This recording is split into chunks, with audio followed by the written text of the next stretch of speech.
This is a journalism class, a seminar on international journalism. These young people are very interested in exploring if they have the aptitude and the constitution to do what it takes to be a good international journalist. You're thrust into a situation that is unfamiliar, that is foreign, and that you're not sure where it will lead, but that can't overrule your sense of mission.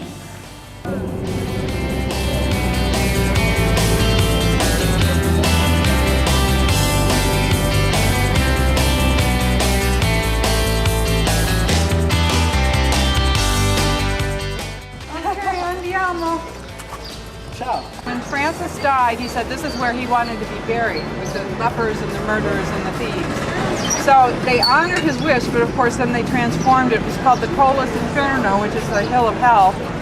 But they built a basilica in his memory, and now it's called the Colus Paradiso, the Hill of Paradise. Going on the interviews has been the highlight for me. I've loved meeting everyone and seeing why they're in St. Francis and what they're doing, and I really enjoyed the connections that we've made and the people aspect of the trip. I interviewed Massimo Cruciani, who's a glass artist here in Assisi, and he does really beautiful artwork of the landscape and some stuff of Francis, and some different pieces from around the world too. So it was really cool to interview him because he's like amazing. I interviewed Friar Carlo Batero.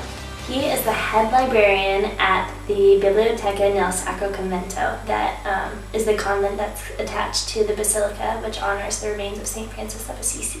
I learned a lot from Brother Carlo.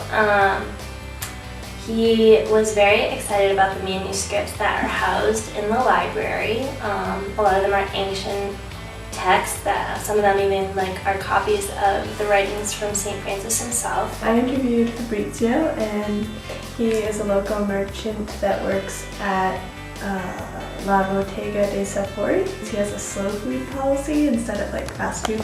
Italians value leisurely meals, and how Americans sometimes go out for fast food restaurants and they don't really take the time to just enjoy quality foods.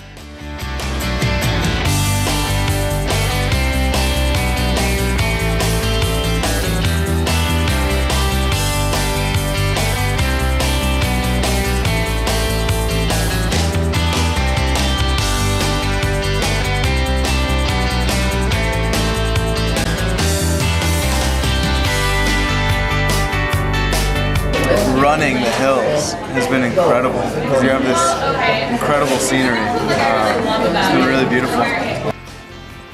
I'd never seen anything like this town. It was like this setting out of a fairy tale.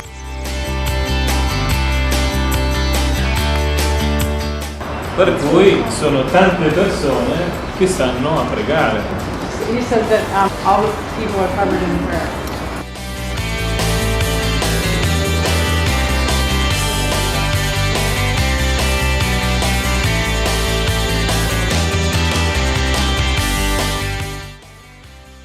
I think I've learned that there's always a story, even when you don't expect it. It's definitely difficult for me not to throw in my own opinions. I've definitely, especially the first week, seen the importance of at least coming into it with a bit of a grasp of the language. Using a translator is difficult, and sometimes if they speak a lot, you don't feel like you're actually getting everything they said. I felt like he'd go on, and then I'd get a summary of it.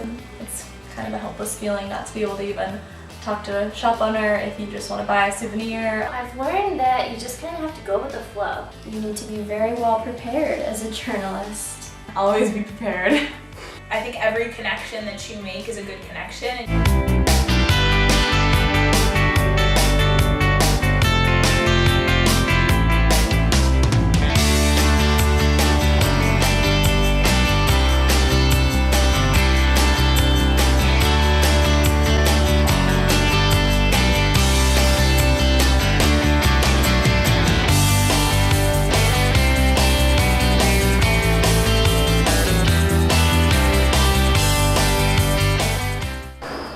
The most Italian here.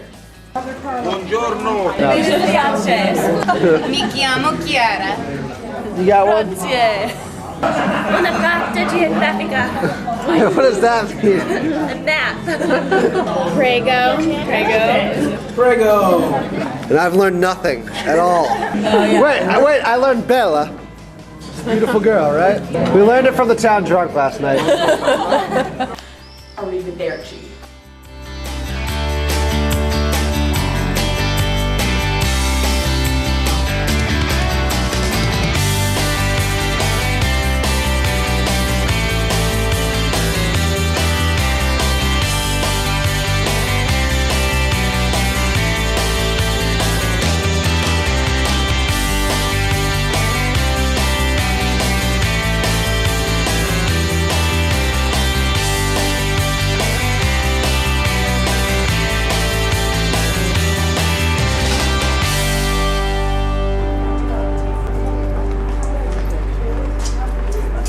Perfect.